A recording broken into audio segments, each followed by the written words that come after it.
everybody, welcome to Kate's Casting. So today I'm going to try and cast this chicken egg since we kind of failed in the last video.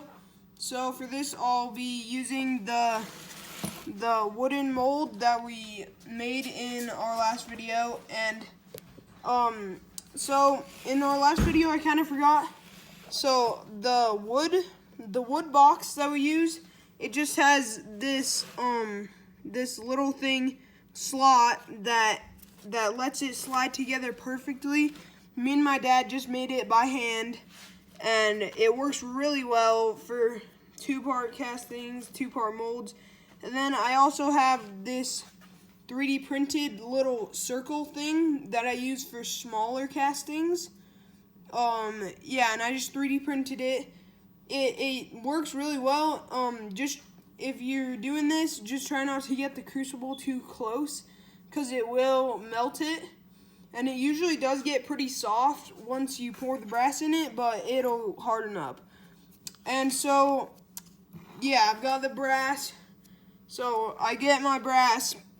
My dad is a contractor, and he usually has just little brass parts. And yeah, you can see this has some tape on it. I don't bother taking it apart because it doesn't really matter. It'll just come out as slag. And so, and also my forge won't get up to the heat of melting copper. So I usually try and get the purest brass as possible.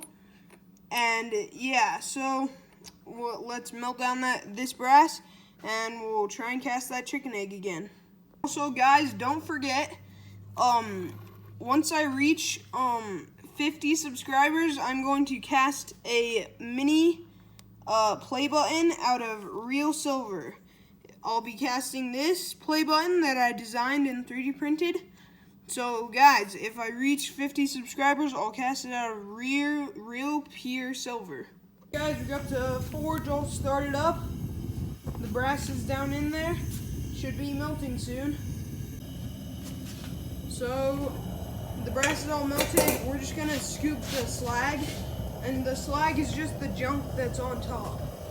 So we just have a spoon attached to a bar, and we're just gonna scoop that junk off the top just so it'll be a nice clean pour.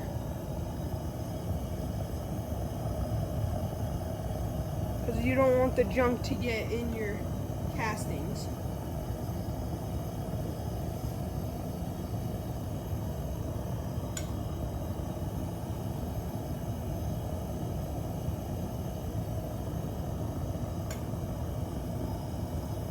Okay, it's all molten, and we're just about to pour it.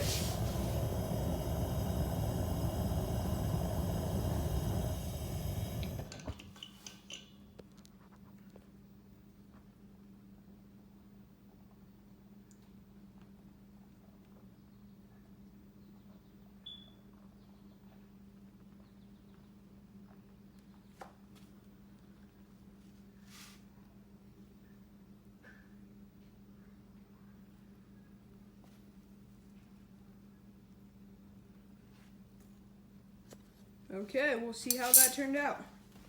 Okay, let's see how it went.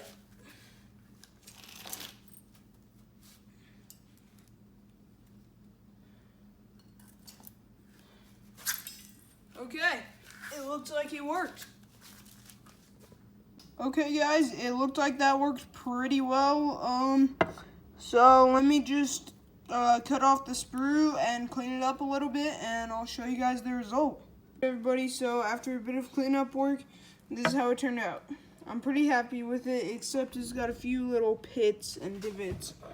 But yeah, so this is the original one. You can see the seam, and after it came apart, I just glued it back together. So I definitely like this one a little better. And if you have any ideas, you should definitely comment. And thanks for watching.